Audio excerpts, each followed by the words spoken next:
Malampusong gipahigayon ang selebrasyon sa Women's Month 2026 niadtong Marso 18 sa Poblacion Gymnasium, diin nagtapok ang Ibayo Women's Association of Bayawan City nga naglangkob sa 5 ka organisasyon: Kalipi, WOWAP, Rural Improvement Club kun RIC, Bayawan Health Workers kan BHW ug ECCD teachers, uban sa temang We for Gender Equality and Inclusive Society ug sub-theme nga Lead Like the Babaylands Filipinas. Gipasiugda sa kalihukan ang papel sa kababayen-an sa pagtukod og ligon ug inklusibong katilingban. Ang susamang kalihukan ginasaulog sa bulan sa Marso sa matag tuig ug kini mas gitagaan og dakong bili ilabi na sa City Welfare and Development Office kauban ni CSWD Officer Mrs. Marchita P. Tuale. Gani, personal usab kining gitambungan ni Attorney Person Raymond, ang Director of the Committee for Women and Children. Lakip na usab si Engineer Preciosa Maturan.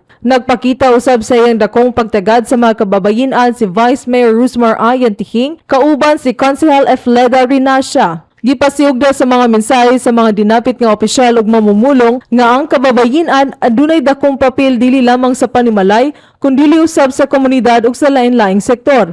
Gipahinumduman usab nga mga kalalakinan dili kaaway kundi kauban sa pagpalambo sa usa ka patas ug malinawon nga katilingban. Usa sa mga tampok sa kalihukan mao ang interpretative dance competition diin gipakita sa matag asosasyon ang ilang talento pinaagi sa sayaw. Ang Kalipi mao'y nakadaog sa unang pwesto, gisundan sa WOWAP sa ikaduhang pwesto ug ECCD teacher sa ikatulong pwesto. Ang mga pasundayag nagpakita sa kaligon ug liderato sa kababayen-an sa matag organisasyon. Ang maong selebrasyon nagpabilin og kusgan nga mensahe sa pagpadayon sa pakigbisog alang sa katungod, respeto ug kahigayunan sa kababayen-an sa katilingban.